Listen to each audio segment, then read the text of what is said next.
할렐루야. 할렐루야.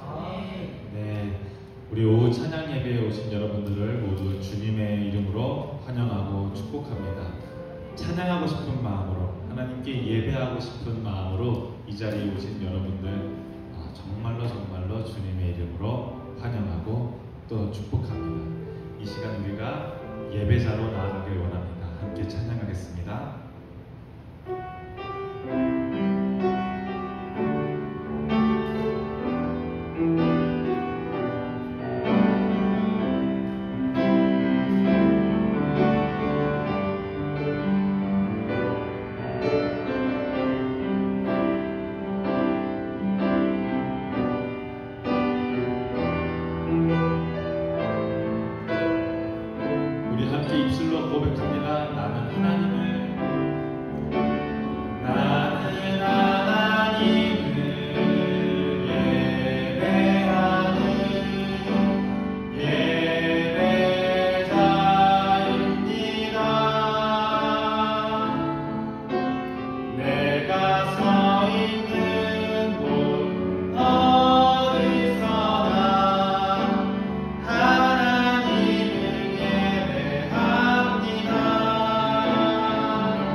주가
목사님께서 예배 위에 기도해 주시겠습니다. 기도드리겠습니다. 사랑의 아버지 하나님 감사드립니다. 주일을 맞아 주님 전에 나와서 예배드리게 하심을 감사드립니다. 또한 오후 찬양 예배로 주님께 영광 돌리게 하심도 감사드립니다. 이 시간 마음과 정성을 다하여 드려지는 기쁨과 찬양의 예배가 되게 인도하여 주시옵소서. 단이 세우신 김시영 목사님께도 늘 힘과 능력 주시어 성령과 은혜가 충만한 말씀이 선포되게 하여 주시옵소서. 또한 우리 성도들 예수님의 몸 안에서 각 지체가 되어 서로 협력하고 선을 이루게 하시며 오늘 주신 하나님 말씀에 순종하여 하나님과 소통의 시간을 갖는 귀한 한 주간이 되게 인도하여 주시옵소서. 예배의 모든 것을 아버지 하나님께서 주관하여 주실 줄 믿사옵고 예수님 이름으로 감사하며 기도드립니다. 아멘.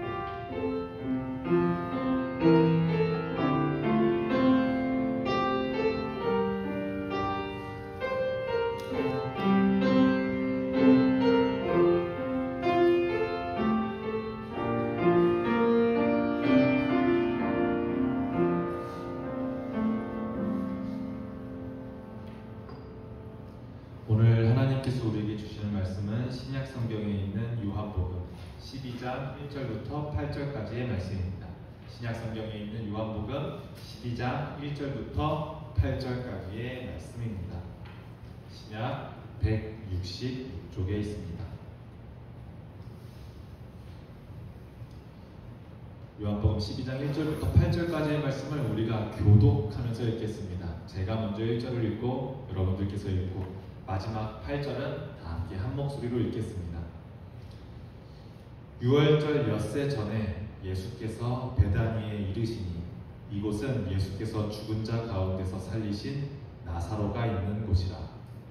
거기서 예수를 위하여 잔치하시되 마리아가 일어나고 나사로를 계기서 해 앉은 자 중에 있더라.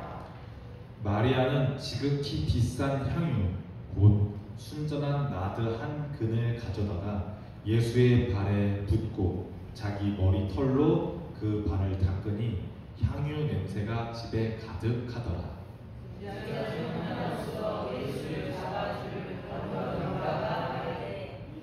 이 향유를 어찌하여 300데나리온에 팔아 가난한 자들에게 주지 아니하였느냐 하니 이렇게 말하는 가난한 자들을 생각함이 아니로 그는 도둑이라 문제를 막고 거기는 모든 것을 훔쳐다니더라. 예수께서 이르시되 그를 가만두어 나의 장래할 날을 위하여 그것을 간직하게 하라. 가난한 자들은 항상 너희와 함께 있거니와 나는 항상 있지 아니하리라 하시니라. 아멘. 오늘 요한복음에 기록된 말씀은 6월절 되기 전에 예수님께서 이제 군인들에게 잡혀가고 돌아가시게 되는 그 일의 엿새 이전, 6일 정도 이전에 베다니 지역에 있는 나사로의 집 한번 그를 살린 적이 있고 그 두 여동생 마르다와 마리아와 깊은 인연이 있는 이 베다니의 나사로의 집에 들으실 때의 이야기입니다. 이 집에서 잔치가 열렸습니다. 손님들을 초청해서 식사를 대접하는 자리가 열렸습니다. 마르다는 음식을 준비하느라 바쁘고 나사로는 예수님 옆자리에 함께 앉아 있습니다. 그때 나사로의 여동생 중 한 명인 마리아가 매우 값비싼 나드 향유 한 근을 가져와서 예수님의 발에 붓고 자신의 머리카락을 빗으로 삼아서 그 발을 닦습니다. 나드라는 것을 제가 사전을 찾아보니 중동 지역에서 나는 매우 비싼 향유, 우리로 치면 향수 같은 거죠. 매우 비싼 향유로 산맥 지역에서 자라는 식물에서 추출된 것이랍니다. 근데 그 향이 매우 아름다운 향이어서 굉장히 가격이 많이 나가는 그런 향유 종류의 하나라고, 나드가 그런 종류 중 하나라고 합니다. 그 한 근을 다 깨서 발에 부었으니 집안에 온통 그 향유 냄새로 가득했을 것입니다. 그런데 제자 중 하나인 가룟 유다가 그 향유를 낭비하여서 예수님의 발에 붓지 않았더라면 예수님께서는 이런 향유 냄새를 원하는 게 아니라 나의 발의 향기를 원하는 게 아니라 가난한 자들에게 복음을 전하시고 가난한 자들에게 먹을 것을 주시고 일용할 양식을 주시는 걸 더 중요하게 생각하는 분이 내 선생님 예수님인데 차라리 그것을 300데나리온이라는 비싼 금액에 팔았더라면 더 가난한 이웃들을 더 섬길 수 있지 않았느냐라고 말하면서 비판을 가합니다. 틀린 말이 아니죠. 너무 맞는 말입니다. 만약 제가 예수님의 제자였고 저도 이 베다니에 있는 나사로의 잔치집에 함께 있었더라면 저도 비슷한 생각을 했을 겁니다. 아우, 저 마리아, 저 멍청한 여인, 저 어리석은 여인, 예수님께서 저걸 원하시는 게 아닌데 차라리 저걸 팔아서 식사에 보태고 우리 이 베다니 지역 주변에 있는 어려운 이웃들에게 나눠줬으면 오히려 더 많은 사람들이 잔치에 참여할 수 있었을 텐데 아우, 저 어리석은 여인, 저도 아마 가룟유다와 비슷하게 생각했을 것 같습니다. 그리고 이미 요한복음은 많이 뒷세대에 이미 마태, 마가, 누가 이 복음서들이 많이 통용된 이후에 요한의 생각들을 적어놓은 것이라 가룟유다가 예수를 팔아넘긴 인물이라는 걸 이미 적어놓고 있기는 하지만 이런 것들이 아니더라도 예수를 팔아넘긴 가룟유다가 아니더라도 다른 11명의 제자도 아마 이와 유사하게 생각했을 것입니다. 가룟유다가 한 생각, 마귀의 생각, 나쁜 생각 전혀 아니고요. 일상적이고 우리에게 보편적으로 받아들일 수 있을 만한 말을 했습니다. 오늘 설교의 제목은 투자하지 말고 낭비하라. 투자하지 말고 낭비하라입니다. 우리 일상생활에서 한다면 전혀 말도 안 되는 말이 설교 제목입니다. 우리는 일상생활 속에서 실제로는 어떻게 살아야 합니까? 우리는 낭비하면서 살면 안 됩니다. 저축도 해야 되고요. 미래를 위해 투자도 해야 되고 선행도 해야 되고 이 일에도 써야 되고 저 일에도 써야 합니다. 우리는 낭비하지 말고 투자하면서 살아가야 합니다. 근데 오늘 설교의 제목은 그것과 전혀 반대돼요. 투자하지 말고 낭비하라라는 제목입니다. 여러분들은 주일 따로 한 날을 구분하여서 주일 오전에 나오셔서 굳이 일할 수 있는 시간임에도 불구하고 굳이 다른 더 좋은 것을 할 수 있는 시간임에도 불구하고 휴식을 취할 수도 있고 나의 미래를 위해 투자할 수도 있고 일을 함으로써 소득을 벌 수도 있는 시간임에도 불구하고 굳이 교회에 나와서 예배를 드리십니다. 그리고 오전에 드린 것도 모자라 식사하고 더 좋은 시간을 보낼 수 있음에도 불구하고 오후에 이렇게 나와서 오후 찬양 예배를 드리십니다. 여러분들은 예배가 무엇이라고 생각하시면서 이 예배 자리에 나와 계십니까? 주일에 다른 거 하면 불안해서 그러십니까? 예배 자리에 안 나오고 다른 거 하고 있으면 괜히 불안해서, 괜히 하나님께서 별로 안 좋게 생각하실까 봐요. 그래서 예배 드리십니까? 아니면 신앙생활을 차곡차곡 쌓아나간다는 것. 한 주 예배 드리고 한 달 예배 드리고 6개월, 1년, 5년, 10년 이렇게 예배의 재단을 쌓는 것이, 우리가 재단을 쌓는다고 우리 흔히 표현하죠. 예배를 이렇게 드리시는 것들이 무언가 쌓인다는 생각 때문에, 누적된다라는 생각 때문에 혹시 예배를 드리십니까? 혹시 여러분들이 이렇게 예배를 오랫동안 신앙의 경력을 쌓는 것이 무언가 신앙생활에 도움이 될 거라고 생각하셔서 하시는 거라면 오늘 그 생각을 버리는 시간이 되기를 축복합니다. 예배는 투자가 아닙니다. 예배는 쌓여지는 무언가가 아닙니다. 예배는 쌓이지 않습니다. 휘발됩니다. 없어집니다. 무언가 생산하는 활동이 아닙니다. 생산이라는 단어가 나와서 말이고요. 창세기의 1장, 2장, 3장을 보면 우리가 어린이 때부터 너무 많이 배워왔던 우리 하나님께서 창조하시는 이야기가 나오게 됩니다. 1일, 2일, 3일, 4일, 5일, 6일 엿새가 되고 나서도 이 세상에는 창조되지 않은 것이 있었습니다. 온 세상, 온 우주가 창조되었는데도 창조되지 않은 것이 한 가지 있었는데 그것이 무엇이냐면 휴식이라는 게 없었습니다. 쉼이라는 게 이 6일의 창조 동안에는 없었습니다. 하나님께서는 6일 동안 창조하시고 너무 힘들다. 다음에 또 뭐 하려면 이제 한숨 쉬고 다시 해야 되니까 다음 생산을 위해서 잠깐 쉬자라는 걸 목적으로 쉬신 게 아니라 휴식이 창조의 완성이기 때문에 이 세상에 아직 쉼이라는 게 없기 때문에 하나님께서 쉬시고 창조가 완성되었습니다. 여러분들 혹시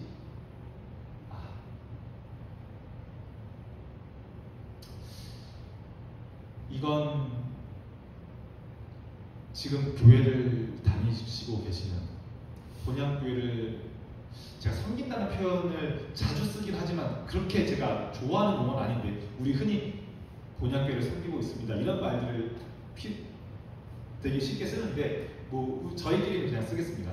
여러분들이 이제 교회를 섬기시면서 토요일에 교회에 와서 혹은 예배드리는 시간 이외에 교회에 와서 일한다는 느낌을 받기를 저는 원치 않습니다.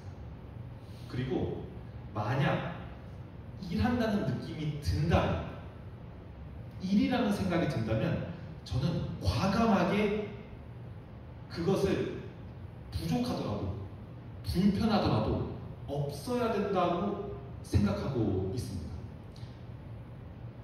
만약 주일 하루를 보내시고 집에 돌아가셔서 교회에 다녀왔던 게 힘들고 교회에 다녀와서 집에 들어와서 이제 좀 쉬고 싶다 하는 생각이 드신다면 저희 교회가 지금 잘못하고 있는 겁니다. 예배를 다 마치고 이제 집에 들어가서 밥 먹고 이제 이렇게 하시는데 이제 좀 쉬자 하고 있다면 지금 우리 교회가 잘못하고 있는 겁니다. 교회는 쉬는 곳입니다. 하나님께서는 창조하시고 쉬심으로써 완성하셨습니다. 예배는 생산하지 않습니다. 예배는 무언가를 창출하지 않습니다. 저도 입버릇처럼 많이 하고 있기는 한데 예배를 통해서 은혜 받기를 원합니다. 예배를 통해서 여러분들이 하나님의 말씀을 받아가기를 원합니다. 이런 말 속에는 예배를 수단으로 삼는 말이 섞여 있습니다. 예배를 통해서 예배를 드리고 났더니 은혜가 넘치고 예배를 드리고 났더니 마음이 편안해지고 이런 말들이 틀린 말은 아닌데요. 우리가 예배를 수단으로 삼는 것을 항상 경계해야 합니다. 왜냐하면 예배는 낭비이기 때문입니다. 예배는 생산이 아니다. 예배는 거룩한 낭비다라고 한 1930년도, 1940년도에 미국 남침내 교회에서 활동하신 에이드리언 로저스라는 목사님이 계십니다. 이 목사님은 많이 보수적인 목사님이긴 한데요. 예배를 통해서 무언가를 얻으려고 하지 마라. 예배를 통해서 하나님과 가까워진다. 예배를 통해서 은혜 받는다. 예배를 통해서 말씀을 배워간다. 이런 생각을 가지고 예배를 드리지 마십시오. 여러분, 예배는 거룩한 낭비입니다. 예배 안에서 효율성을 찾지 마십시오. 예배 안에서 목사님 그건 너무 비효율적이죠. 권사님, 전도사님 이거는 너무 비생산적이죠 라고 판단하지 마라. 당시 미국은 이제 효율성을 효율성을 이제 추구하는 이제 포디즘이 이제 부흥하던 이제 시대였으니까요. 공장이 생기고 말이죠. 예배에서 생산을 찾지 마라. 예배에서 실용을 찾지 마라. 여러분들이 보시기에 이 많은 사람들이 모여서 가난한 자들을 돕지 않고 거리 노방으로 나가서 전도하지 않고 이 자리에서 예배를 드리고 있는 모습이 비생산적이고 실용적이지 않은 것처럼 보일 수 있지만 하나님께 드리는 예배는 그 자체가 목적이기 때문에 이것은 거룩한 낭비이다라고 이 목사님은 표현을 했습니다. 이 목사님의 신학에 전부 다 동의하는 건 아니지만 저는 참 이 문구는 참 21세기 한국에서 기독교인으로 살아가고 있는 우리에게는 많은 울림을 준다고 생각했습니다. 왜냐하면 저조차도 예배를 통해 말씀을 배우려고 했고 찬양을 통해 은혜를 받으려고 했고 이런 것들을 수단으로 삼는 것을 별로 거리끼지 않게 생각하고 있었거든요. 예배는 쉼이다. 이것을 통해 무언가를 얻어가려고 무언가 창출되게 하려고 하는 것이 아니다. 이것은 온전하게 쉬는 쉼이며 이것은 낭비이다. 제가 최근에 읽고 있는 한 책에서는 21세기를 살아가고 있는 현대인들은 쉴 수 없는 삶을 살고 있다. 이런 말을 한 철학자의 책을 읽고 있습니다. 과거에는 노동을 시작하는 시간이 있고 노동이 끝나는 시간이 있어서 이외에는 축제를 벌이든 의식을 치르든 하면서 노동에서 벗어난 삶을 살 수 있었지만 현대를 살아가고 있는 우리는 성과가 필요한 사회이기 때문에 노동을 하는 사회가 아니라 내가 성과를 낼 수 있는 사람이냐 이 때문에 노동이 끝나도 끝나지가 않습니다. 성과는 멈춤이 없습니다. 그래서 우리는 꾸준히 운동도 해야 되고요, 꾸준히 책도 읽어야 하고요, 효도도 해야 하고요, 집에 와서 집안일도 해야 되고 업무를 위한 공부도 미리 해야 하고 발전을 쉴 수 없는 삶을 우리는 살아가고 있습니다. 하지만 이 예배는 그것에서 전적으로 이격된 예식입니다. 이 예배는 세상의 가치가 절단되는 곳입니다. 그렇기 때문에 예배는 무엇을 생산하지 않습니다. 이것은 거룩한 낭비입니다. 여러분, 이 시간에는 세상의 모든 것들과 단절하십시오. 저희가 예배 시작하기 전에 항상 항상 묵상으로 예배를 드리겠습니다. 이렇게 시작하고 예배를 드리지 않습니까? 이것의 의미는 무엇이냐면 저마다 우리가 다른 생각과 다른 말을 하고 있는 사람들이 이곳에 모이잖아요. 이 모든 사람들을 공동체로 묶어줄 수 있는 것은 아무런 말도 하지 않음입니다. 그래서 모든 것들을 차단시키고 침묵이라는 것으로 교회라는 공동체가 됩니다. 그리고 이제 세상과 단절된 예배가 시작됩니다. 여러분, 이곳에서 거룩한 휴식을 하십시오.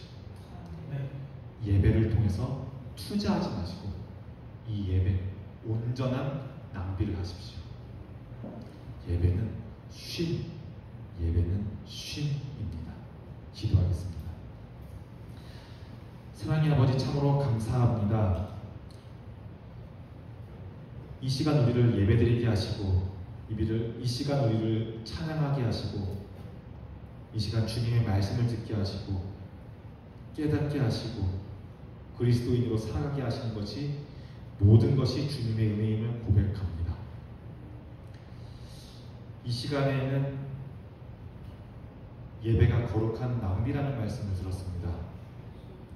혹시 나의 기존의 생각과 달랐다면 나의 기존의 신앙과 달랐다면 이것이 시험이 되는 것이 아니라, 이것이 끊임없는 물음표가 되는 것이 아니라 주님께서 느낌표로 만들어주시는 시간이 되기를 원합니다. 우리가 세상의 논리를 교회에 그대로 가져오는 것이 아니라 세상의 것들을 끊고 주님 앞에서 온전한 쉼을 누리는 안식일을 보내게 하여 주시옵소서. 이 모든 말씀을 예수 그리스도의 이름으로 기도합니다. 아멘. 네, 교회 소식은 따로 전할 것이 없습니다. 주보를 참조해 주시고 10월달 일정을 참고해 주시면 되겠습니다. 다 함께 일어나셔서 파송의 찬양을 부르시겠습니다.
지금은 예수 그리스도의 은혜와 하나님의 사랑하심과 성령님의 감동케 하고 교통하게 하심이 이곳에 예배를 드리고 있는 본향교회의 모든 성도들과 그들의 가정과 삶 가운데 날마다 또 순간순간들마다 영원히 함께 하실 것을 간절하게 축원하옵나이다. 아멘.